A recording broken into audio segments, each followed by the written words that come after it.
Salut la team, j'espère que vous allez tous bien. Aujourd'hui on est le 1er janvier 2022, donc je tenais déjà à vous souhaiter à tous une belle et heureuse année. J'espère que vous avez tous des bonnes résolutions pour l'année qui va arriver.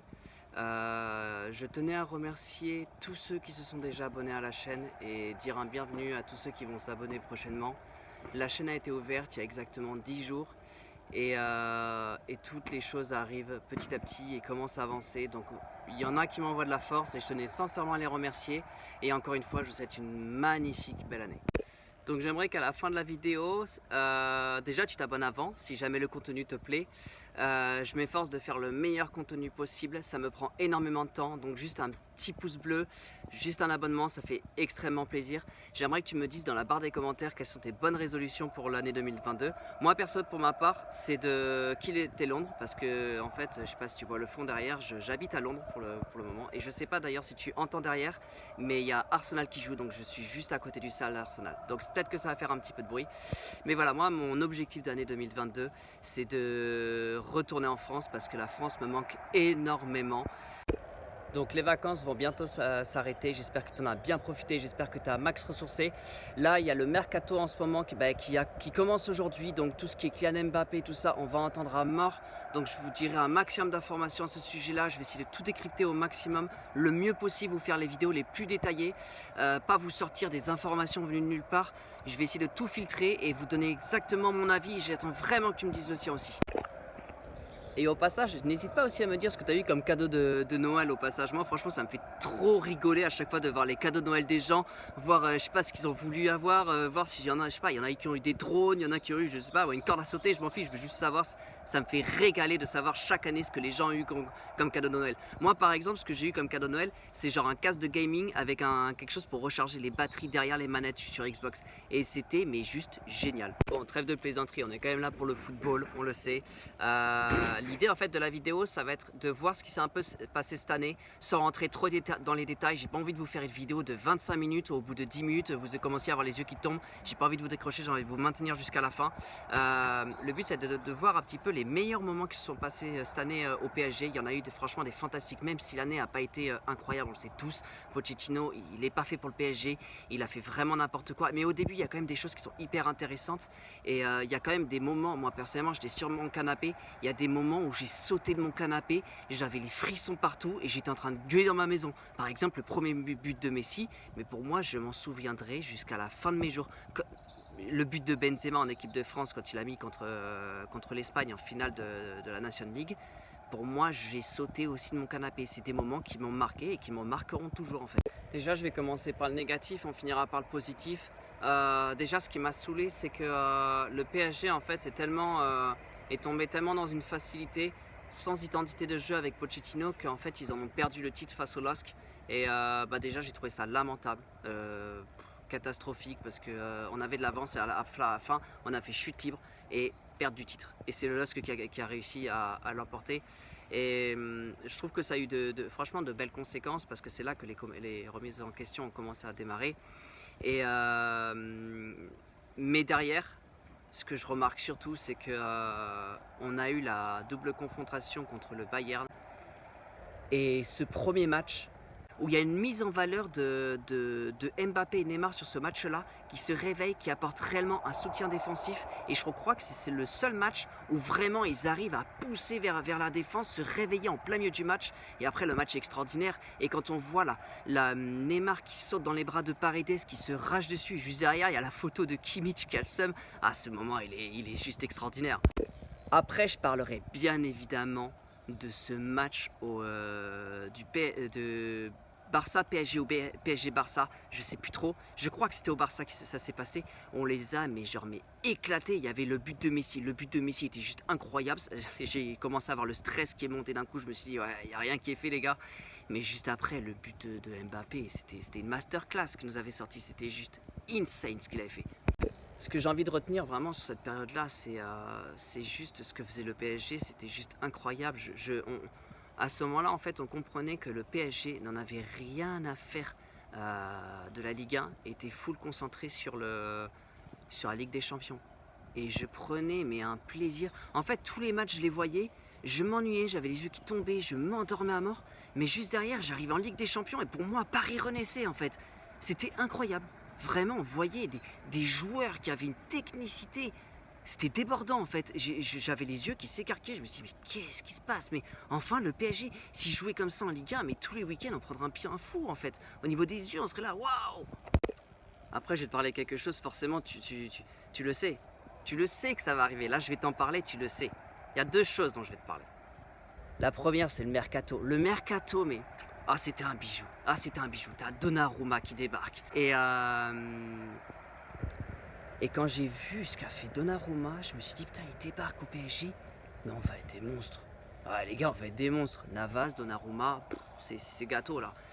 Et j'aimais beaucoup ce qu'il a fait lors de la séance de tir au but. J'ai adoré ce qu'il a fait. Mais derrière aussi, il y a eu Hakimi qui est venu. Je voulais absolument qu'on l'ait. Messi, quand j'ai commencé à regarder le foot, j'ai vu du Messi, je me suis dit, j'ai toujours été la team Messi, contrairement à Ronaldo. D'ailleurs, n'hésite pas à me le dire dans les commentaires si toi tu préfères Messi ou Ronaldo. Et derrière, ben, on a eu Ramos. Là, je me suis dit, ça commence réellement à ressembler à quelque chose. En tant que défenseur, pour moi, je trouve qu'il procure quand même une belle image au niveau du charisme. Voilà, c'est un peu côté Marquinhos chez nous, lorsqu'il a joué contre Chelsea, où Thiago Silva lui a sauté dans les bras. Ils avaient une rage. Pour moi, c'était vraiment c'était ça les vrais défenseurs. C'était une rage sur le terrain. J'adore voir ça en fait. Ça me procure trop d'émotions. Et donc du coup, quand j'ai vu Ramos arriver, je me suis dit, Marquinhos, Ramos, c'est roulé quoi.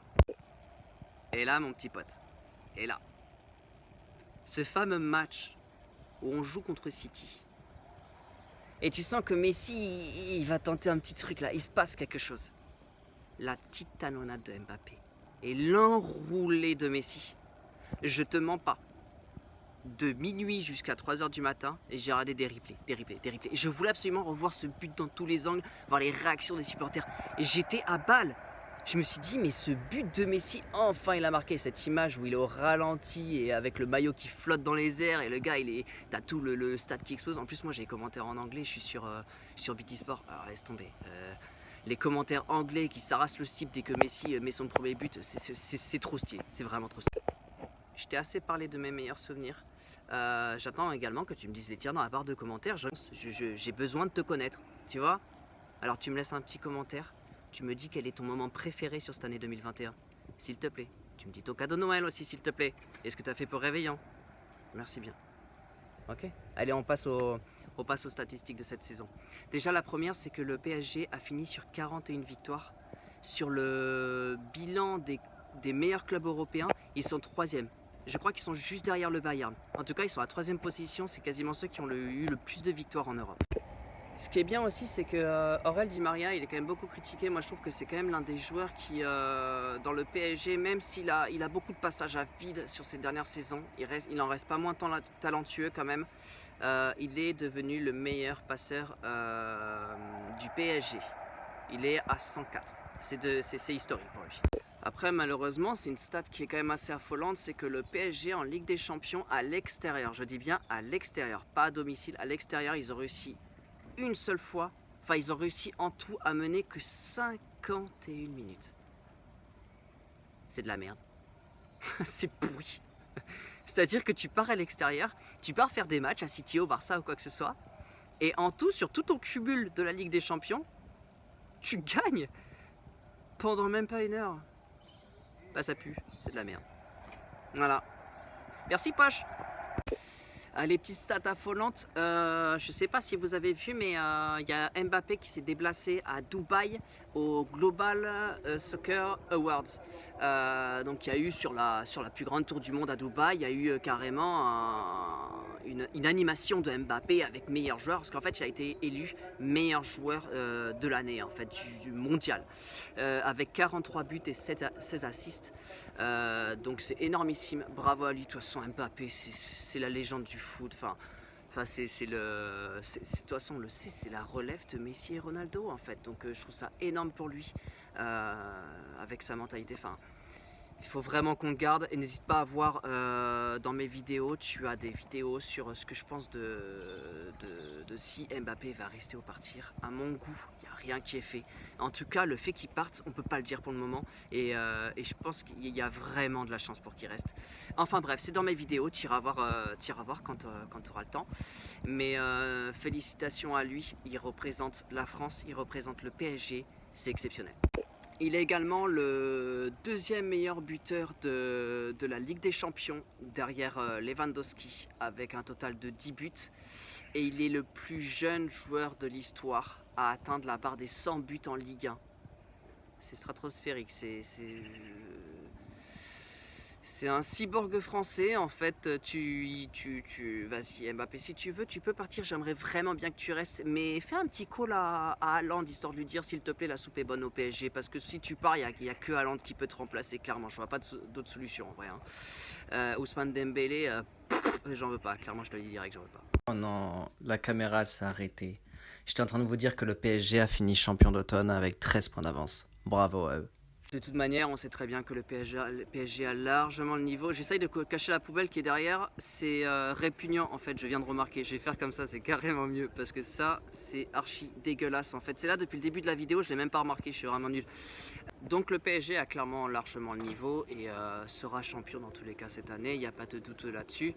Là maintenant on va se concentrer réellement sur la reprise du championnat, sur la reprise des coupes, ça va nous faire du bien également. C'est le match contre Nantes, c'est lundi du coup, et la semaine prochaine on reprend directement le championnat. Donc il y aura des avant-matchs, il y aura des après-matchs également. Je vous lâcherai le plus d'informations que je peux vous donner. Merci d'être resté jusqu'à la fin pour ceux qui sont restés jusqu'au bout. Merci à tous ceux qui vont lâcher un like. Et je vous remercie en avance parce que ça m'aide énormément et c'est juste exceptionnel. Chaque fois que je vois un abonné qui rentre, un commentaire ou un like, je suis juste trop content. Et je vous souhaite encore une dernière fois une bonne année 2022. J'attends dans les commentaires les cadeaux que vous avez eu à Noël et surtout quelles sont vos bonnes résolutions. Je lâcherai pas l'affaire là-dessus. Et à très vite les gars. Bye bye la team. Au plaisir.